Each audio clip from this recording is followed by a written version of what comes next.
it's that time of day again when lost reception. I would really like to listen to Glenn Beck right now, hear what he has to say about, I heard a little bit of what he had to say about yesterday's events, but more importantly, the reactions. I mean, I have to first of all recognize the miraculous nature of what happened yesterday. I mean, I mentioned Glenn Beck on his Twitter. He mentioned, quoting someone who was there, and said God was there, and then someone said, no, the police were there. I said, well, at least you could say the police were with God, but even with the police there, exactly how it went down, everything. Well, God is everywhere. That's the thing people don't understand about God. If people had a real God consciousness, as we discussed in other videos, they'd recognize God isn't the guy in the Far Side cartoons, who ran out of clay, so he had to make snakes, Rabbi Nachman of Breslov, he once met an atheist, and he told him, the God you don't believe in, I don't believe in either. The God that people don't believe in, that's the guy in the Far Side cartoons. Cartoons. That's not our God. That's not, people, they want to say God is a spirit, God is a force. That's also, in a sense, belittling God. I understand how, in order to talk to people who are not as spiritually mature, you have to use that term spirit.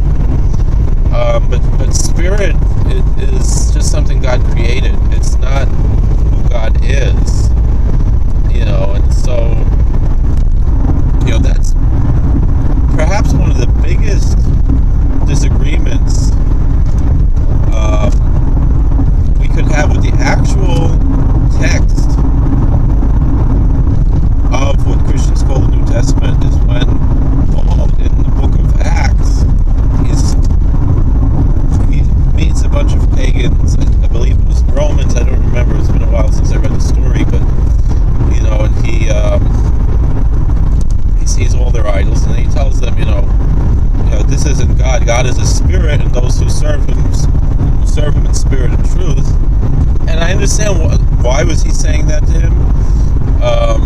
Why was he saying that to them? Because he understood that these were people who perhaps had some spiritual immaturity and needed to be explained on their level. But it's still limiting God to call God a spirit. God is much more than a spirit. God is much more than a force. If you get into theology, you understand that God is everything, everywhere, beyond this world, but what God, in a sense, when you really get into deeper aspects of theology, I remember reading one book where it's basically all different types of theology could tell us what God is not, but cannot tell us what God is.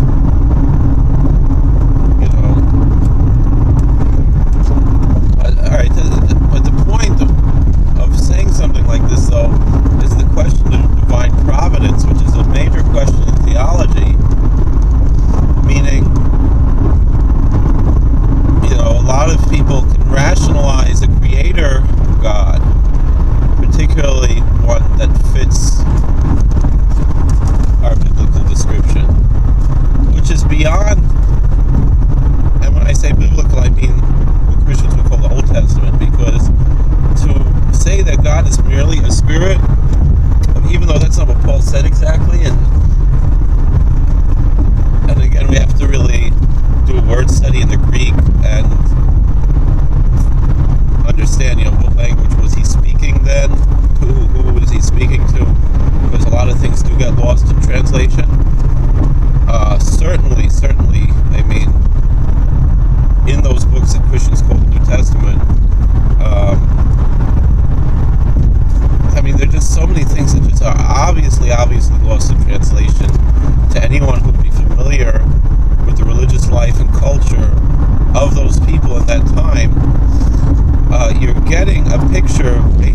translations. This is not what I was going to talk about at all. There's obviously divine providence in this, and whoever's watching this right now, I mean, I'm not saying that any more than any other thing. That's the whole point of what I'm saying, and I'm surprised why this is going this way. Because this was not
次成功。That happened.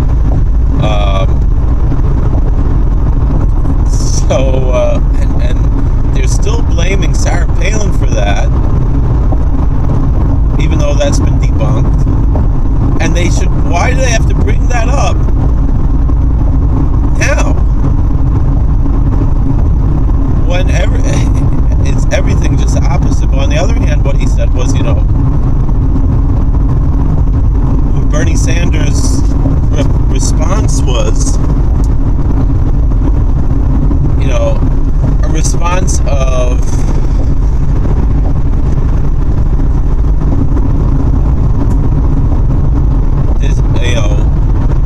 disassociation with the perpetrator yesterday, and condemnation. But I think, and the thing is that what Glenn Beck said and his co-hosts there said was they truly believe that every word that Bernie Sanders said yesterday was 100% true. I mean, I've spoken about Bernie Sanders in the past. I believe him to be an honest man. Even though he is a politician and he is, maybe part of that is that he's just so good at putting on the facade. And that's part of maybe what I've learned since I made those statements. And maybe he is not as honest as I thought he was, but I still feel he is, especially, totally honest and totally wrong. I mean, his application of religious tests to political appointees is abhorrent, but not out of character for him. Meaning, I appreciate his candor of being open about how opposed he is to the very foundations of this country, and how he doesn't feel any need to hide that. I find that quite refreshing, because when we dealt with people like Hillary Clinton and Barack Obama, who shared his views, maybe were even more radical than Bernie Sanders, but they like to hide it behind this facade of being mainstream. He has no facade, and so that's something I respect about Bernie Sanders, even though I bitterly and utterly disagree with him, and I see him and his followers as a total cancer on society. But in a way, still much better, in a sense, in a moral sense, in an ethical sense, than most of his colleagues in his party. Well, it's not really his party, he's an independent, and that's also an honorable aspect of who Mr. Sanders is, there is something about him that's I would be fascinated to meet him, and I would be extremely respectful to him, even though I disagree with him, and I think it would be a very positive and wonderful meeting. But that being said, let's put that aside for now. That's not the point of what I want to say, and I don't have much more time now to discuss these questions at hand. But what Glenn Beck and his co-host said was that they 100% believe that what Bernie Sanders said, and from his heart,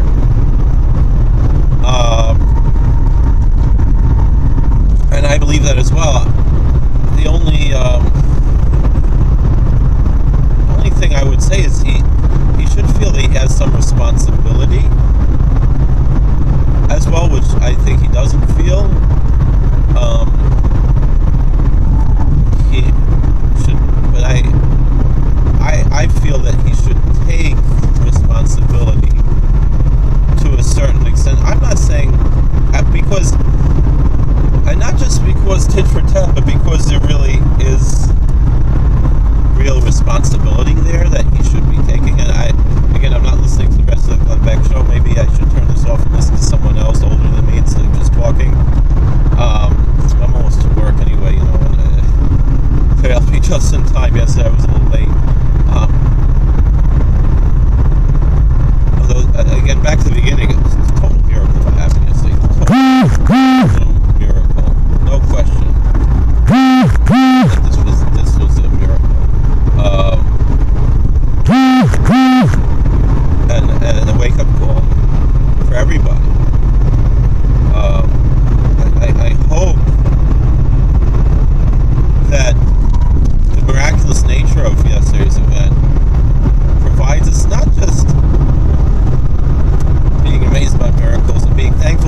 taking responsibility on both sides, everybody.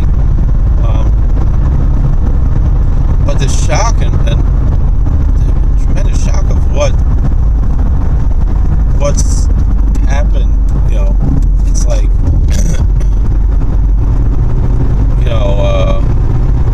you're blaming, like they're still blaming the victims, and it's like when there's a total and utter clear, extremely clear level of responsibility from the left about this, and they still want to blame the right. It's like there's no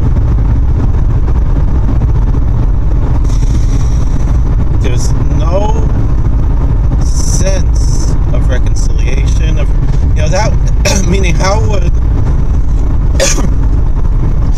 Bernie Sanders take responsibility for this? By going and visiting Congressman Scalise. Maybe he did already, I don't know that he didn't.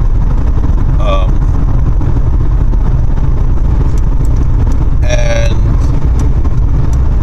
by going and visiting with the president and sitting down with him, and not to talk about politics, not to talk about policy, just to stand there, give him a hug, tell him, you're right, we are all Americans. We might have different views on how to get the goal, but we all have the same goal of what's best for everybody. And yes, we might have different views how to get there. And if that was done, that would be taking responsibility. That would show the American people it's enough already.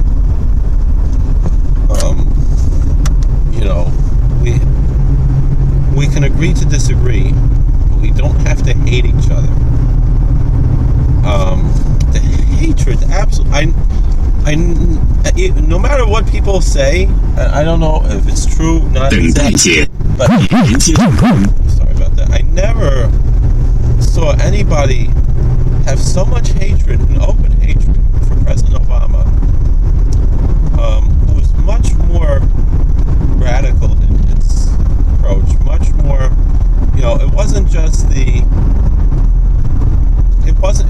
when we had Obama, it wasn't Clinton, it wasn't Jimmy Carter, it wasn't Johnson, it wasn't FDR, it wasn't even Woodrow Wilson. It was, although it was the culmination of Woodrow Wilson and FDR and LBJ,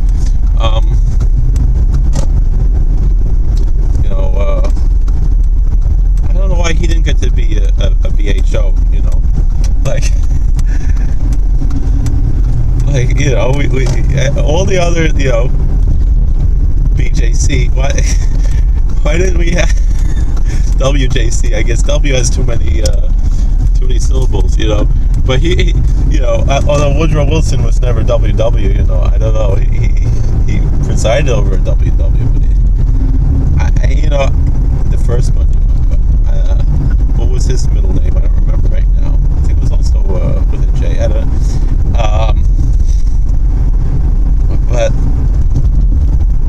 all right, it's not really time to talk about that right now, but I never felt hatred for Barack Obama. I admit I felt hatred for Hillary Clinton, and I feel it's deserved. I mean, part of the thing is Obama, I think, also really means it.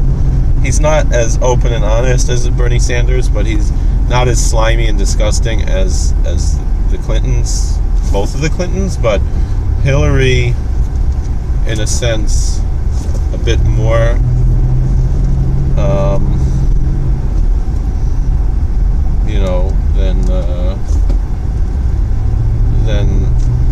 than the rest of them, because because Bill at least knew when was time to compromise. Hillary, I think, whatever. I don't want to talk about hatred, because it was wrong for me to feel that hatred, and I should try to overcome that. I'm at work now. I don't have time to continue on this, but the hatred that so many many people have for Donald Trump, which I just don't understand. This is a man who's really middle of the road. He's not, especially with the issues which I always thought the left really cared about, the social issues. He is essentially left-wing. So what's going on here? Why isn't he accepted? Why isn't he, okay? Why the hate? I don't understand, but at this point, after what happened yesterday, come on already. It's enough already. Let's stop the hate. Let's just embrace the love and recognize that, we can agree to disagree. All right. God bless. Please like, share, and subscribe, and thank you for watching.